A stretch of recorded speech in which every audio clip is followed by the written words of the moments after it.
Bonjour, bienvenue dans cette nouvelle vidéo. On va vous faire une petite partie de chat de poche. Chat de poche, c'est un jeu qui se joue à deux à partir de 8 ans. C'est un jeu familial qui dure 10-15 minutes. C'est un jeu très sympa. Donc dans chat de poche, on va avoir plusieurs familles de chats qui ont des pouvoirs différents. Donc vous avez des cartes qui vous reprennent les pouvoirs des chats. Donc il y en a 5 plus les deux qu'on a sélectionnés, donc ça fait 7. Et chacune va avoir des petits pouvoirs. On installe le damier avec les tuiles, donc il y a des proies, on va voir ça. Il y a des chats, on en a 5 chacun, donc il y a les 5 chats de notre famille qui sont répartis dans ces tuiles. Et puis il y a également des chiens qui vont nous attaquer. On va marquer des points en fonction des proies qu'on va réussir à récupérer, sachant qu'il faut aussi avant survivre à l'attaque des chiens, mais vous allez voir.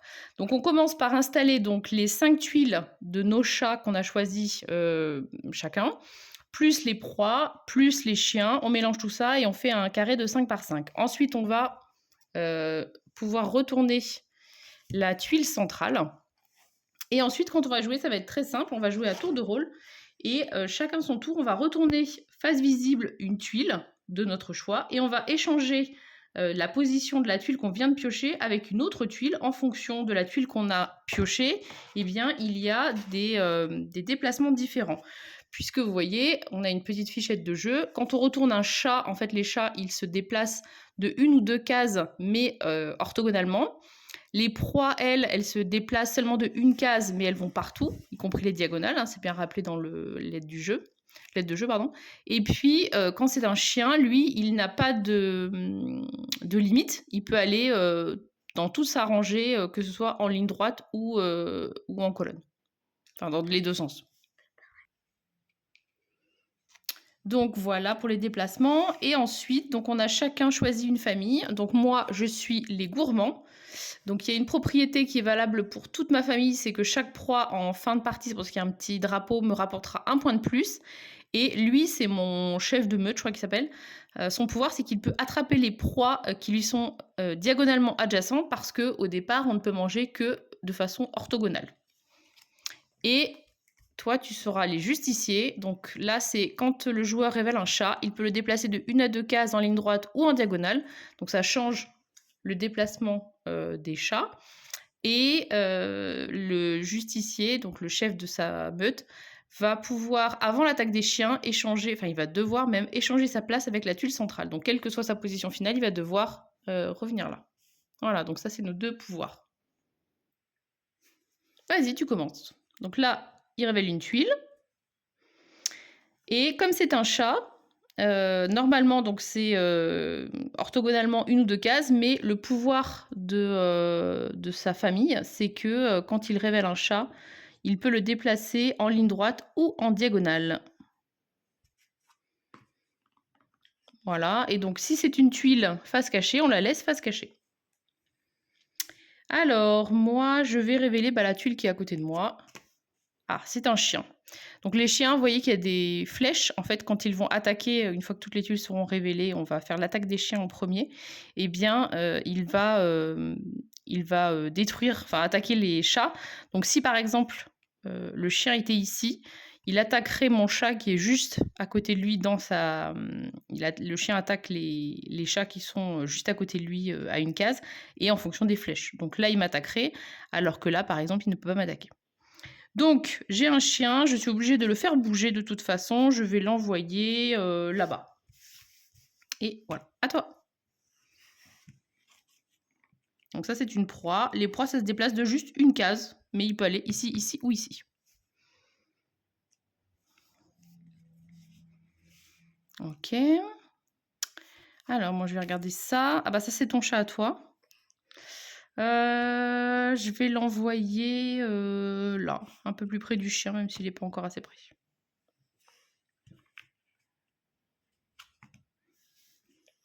Donc ça, c'est ton justicier, justement. Et donc, il faut que tu le fasses bouger de une ou deux cases. Et tu as le droit au diagonale.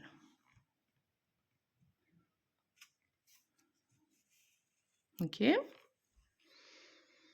Je vais regarder qui est là, on sait jamais. Ah bah, c'est moi comme par hasard. Ce que je vais faire, je vais faire un échange. De toute façon, ça ne changera rien puisque toi, tu vas repartir au milieu. Celui-là, c'est celui qui doit finir son déplacement au milieu. Donc, bon. Alors, une proie, où est-ce que tu veux la mettre? Tu la déplaces de une case.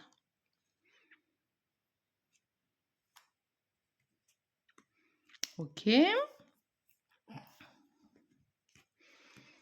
Alors, le chien. Je vais la mettre à côté de toi. Enfin, non, remarque, parce qu'à chaque fois, je me trompe. Vu que tu vas bouger, ça va servir à rien. C'est pas grave. Continuons. Donc, une proie. Tu vas la déplacer de une case.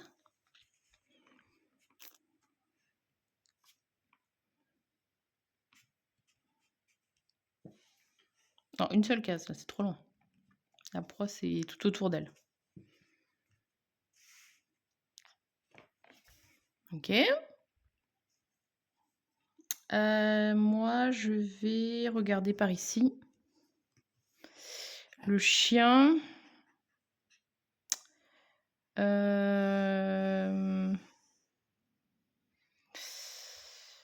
vais l'échanger avec ça. Parce que du coup, comme tu vas revenir là, ça va tuer ton justicier normalement.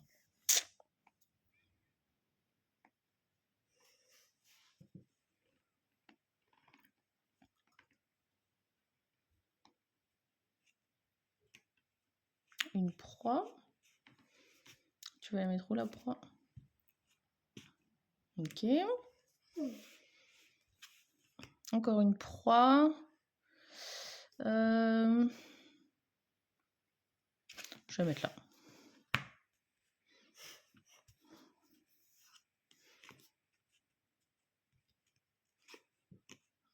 Pourquoi t'as enlevé le chien? Mon chat, où est-ce que j'ai envie de le mettre? Je vais le mettre là. À toi.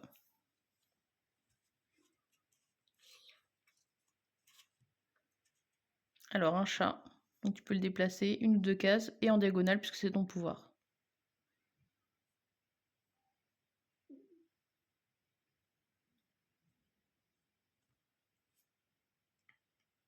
Non, diagonale 2 cases, ce serait ici. Tu peux pas faire un crochet non plus. C'est pas un cavalier. Ok. Qu'est-ce qu'il y a par ici? Encore un de mes chats. C'est pas mal. Comme ça, ils sont entre eux. Est-ce que j'essaie de le faire monter? Non, je vais plutôt le mettre comme ça. Bon, je peux essayer très malin. C'est pas grave, à toi.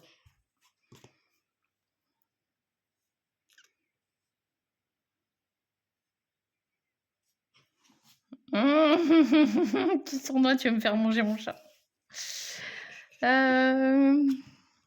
Une proie. Eh bien, la proie, je vais l'envoyer là.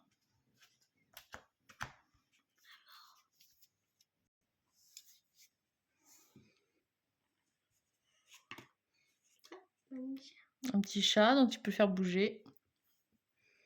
Enfin, tu dois le faire bouger même.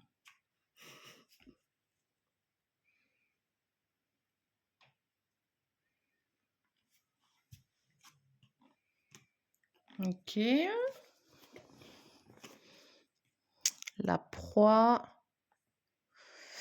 Je vais la mettre là. À toi. Donc, on approche la fin de partie. Parce que du coup, dès que toutes les proies sont révélées, enfin dès que tous les tuiles pardon, sont révélées, ça va être la fin de la partie. Je vais voir qu'est-ce qu'il y a ici. Ah, c'est un de tes chats, moi, ça ne m'arrange pas du tout. On va faire l'échange avec moi, tiens.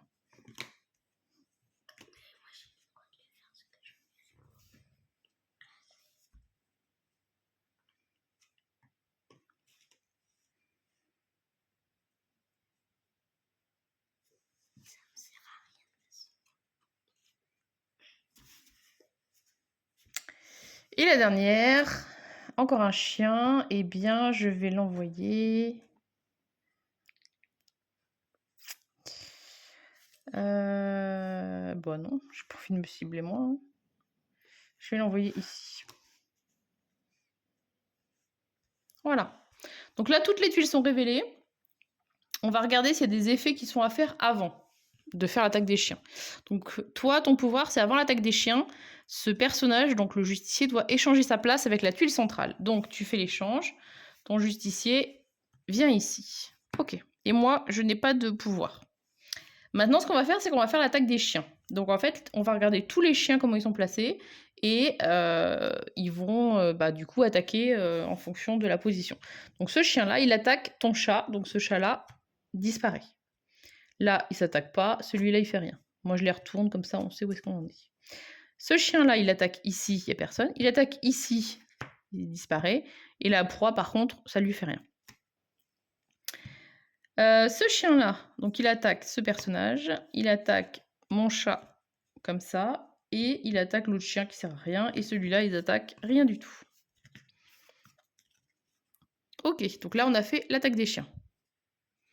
Et donc maintenant, on va calculer les proies. Donc là, en fait, on va regarder les proies par rapport au comment sont placés les chats. Donc sachant qu'on mange les proies qui sont à côté de nous. Donc on va prendre des lignes en fonction des chats. Donc là, ce chat-là va pouvoir manger celui-là et celui-là. Par contre, celui-là, il n'est pas accessible puisque moi, je suis en diagonale. Le seul qui peut manger en diagonale, c'est lui, c'est mon pouvoir. Maintenant, on va voir ce qui se passe aussi si on est plusieurs. Donc celui-là, il a fini son travail. On va le retourner. Comme ça, c'est bon. Celui-là, il peut manger cette tuile-là. Il n'y a pas d'autre chat à côté. Donc, je la prends aussi. C'est fini.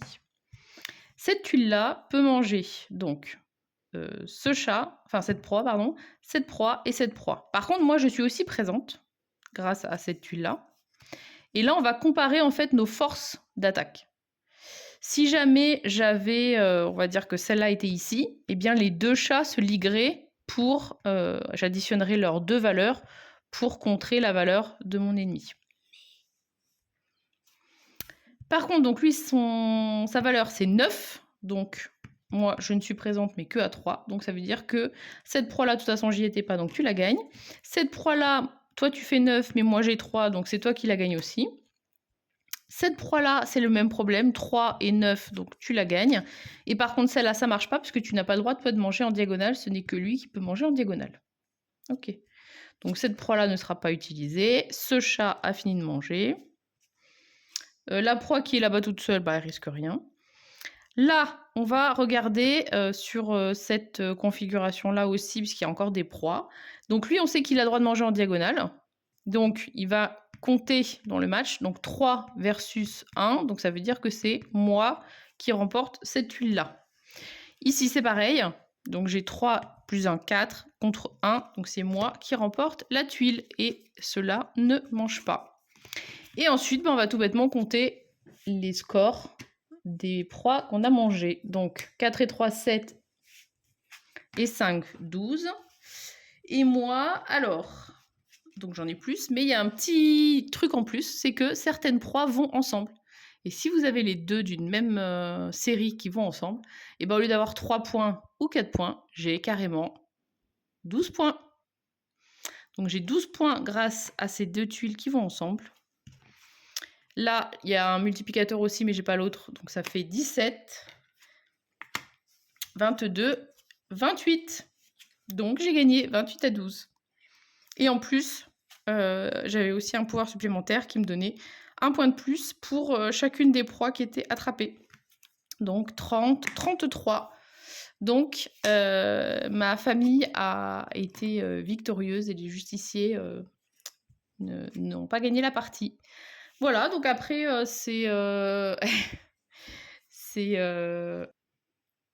Donc ce qui est sympa, c'est qu'il y a différentes familles dans le jeu. Qui ont du coup chacune des petits pouvoirs. En plus, les illustrations sont rigolotes. Celui-là, j'aime bien les malfrats. En fait, après l'attaque des chiens, celui-là, donc il élimine les chats qui sont à côté de lui, mais il élimine aussi ses propres chats. Il bute tout le monde. Voilà, là, c'est les petits fantômes. Et du coup, à chaque fois, vous prenez les tuiles qui correspondent à la famille de vos chats. Et puis vous les mélangez, et puis comme ça vous permet de faire des parties toujours différentes. Et donc pour votre partie d'initiation, on vous conseille de jouer avec les gourmands et les griffes du roi, c'est expliqué dans le livret de règles. parce que c'est ceux qui ont, le pouvoir le plus, simple à appréhender, mais voilà, ils ont tous des petits pouvoirs sympas. Vous avez, l'aide de jeu qui est très bien faite avec les, différents déplacements. Je regrette juste que ce soit pas un tout petit peu plus petit, mais que tout soit sur le même, parce que du coup, on est sans arrêt en train de tourner les 2 cartes pour voir les 2 déplacements. Ça, c'est un petit peu dommage, mais sinon, voilà, c'est une édition, format, format, petite boîte à transporter partout, voilà, des petites parties de 10-15 minutes, très sympa. On y joue, facilement en famille et puis, il y a un petit peu de stratégie mine de rien, parce on déplace les tuiles et puis on essaye de faire que, les, chats puissent manger, les proies et éviter l'attaque des chiens donc voilà, un petit jeu très sympa et je vous dis à bientôt.